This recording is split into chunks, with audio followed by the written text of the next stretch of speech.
We were promised a spectacular match, and we got one. Barcelona enjoyed a practically perfect night last Sunday, culminating in a rout that left no room for doubt. A 6-0 victory over Valencia, a collective spectacle in which three players, Fermín López, Raphinha, and Robert Lewandowski, ended up sharing the spotlight, scoring 2 goals each. It was a victory that, in addition to restoring confidence to the group, demonstrated the depth of the squad and the team's ability to crush an opponent when all the pieces work in sync. The setting was already intriguing even before kickoff. The match was played at the Estadi Johan Cruyff, in yet another season in which Barça is still alternating stadiums due to the construction work at Camp Nou, and was played in front of a small crowd, just over 5,000 fans, which gave the game an almost practice with fans feel, but without detracting from the brilliance of what was on the pitch. The subdued atmosphere didn't stop the Catalan team from transforming the pitch into a stage for a display of upright and effective football. The first half featured moments of Barcelona control without, however, an avalanche of clear-cut opportunities. Barça worked possession, looked for infiltrating moves, and probed the flanks to create space. Their patience was rewarded in the 29th minute when Ferran Torres fed Fermín López, who coolly finished to open the scoring, a goal that served as an emotional catalyst for the team. Towards the end of the first half and the beginning of the second half, Barcelona changed gears. They gained fluidity between the lines, increased the intensity of their transitions, and began to better exploit the spaces behind the Valencia defense. The second half was, in practice, an attacking fest. That's when the changes and bench choices had an immediate effect. Raphinha, who came on as a substitute, brought dynamism down the sidelines and scored a beautiful volley after a cross before completing his brace with another goal in the 66th minute. Shortly after, with Lewandowski back on the field, introduced shortly after the second half, the experienced center forward showed his worth inside the box, scoring twice, sealing the rout. In total, 5 of the 6 goals came in the second half, demonstrating Barca's complete dominance after the break. From an individual standpoint, Fermín López reaffirmed his growth. More than just a goal scorer, he demonstrated mobility, game reading, and the ability to arrive from outside the box with quality, attributes that make him a key player in the Blaugrana midfield. Raphinha confirmed his status as an impact player coming off the bench. Speed, control, and cool finishing, exactly the kind of player every coach wants available to break up games. And Lewandowski once again was his usual killer. It's no coincidence that the Pole's 2 shots were a direct result of his positioning, reading second rebounds, and coolness in the penalty area. Technically, Barcelona displayed several qualities that justify such a resounding victory.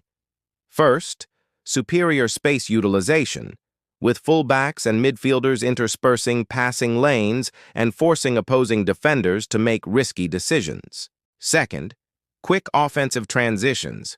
When they won the ball back, the team didn't overly chew the play. They advanced as a block, looking for finishers.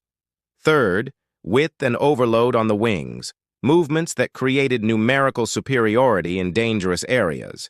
And finally, reading short passes and using the pivot to open up interior corridors were crucial in disrupting Valencia's defense. These characteristics reflect the preparation and tactical cohesion that the coach emphasized at the end of the match. On the Valencia side, the panorama was the opposite.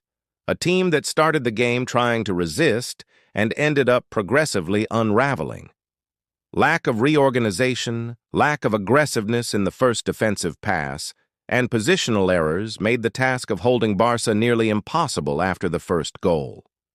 In matches against opponents of Barcelona's caliber, lapses like these are punished severely, especially when the rival boasts finishers of Lewandowski's caliber and quick-fix solutions on the bench.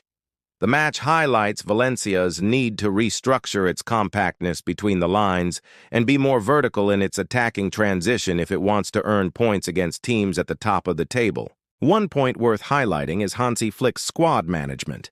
With the tight schedule and competitions approaching, the coach opted to rotate, resting some players after international commitments and testing alternatives. These changes proved to be successful, both in terms of the production of those who came on and in maintaining the collective rhythm. Flick publicly praised the group's performance and the squad's depth, something that could be crucial in weeks with LaLiga and Champions League matches to come. The ability to extract performance from substitutes is a differentiator in long seasons. Besides the immediate impact on team morale, the rout has practical consequences for the competition. With the victory, Barcelona reached 10 points and moved into second place in the table, 2 points behind Real Madrid. This improved standing, combined with the goal difference, gives the club an important psychological cushion in the coming matches, especially as the coach balances minutes between the starters and the reserves. What practical lessons can be learned from the match? First, that Barcelona has more tactical alternatives than many imagined at the start of the season. Players like Fermín and Raphinha can be deployed differently depending on the needs of the match. Second, that collective improvement depends on a minimum defensive commitment. When the team protects the space between the lines well, it converts possession into chances more efficiently. Third, that for Valencia, the immediate priority is to work on defensive stability and a less predictable offensive transition. In short, for Barça, the victory is fuel. For Valencia, it's a wake-up call. Finally, looking ahead, the schedule demands maintaining the same level of performance. European challenges and domestic derbies are imminent, and the depth of the squad tested today will be a key factor. The night served not only to post impressive results on the scoreboard, but also to show that, with tactical organization, collective energy, and individual decision-making ability, Barcelona has the resources to compete at a high level in competitions throughout the season. If you enjoyed this content about Barcelona's victory over Valencia, please like, subscribe to the channel, and activate the bell. This way, you help the channel grow and don't miss future content, match summaries, and everything that matters to those who love football.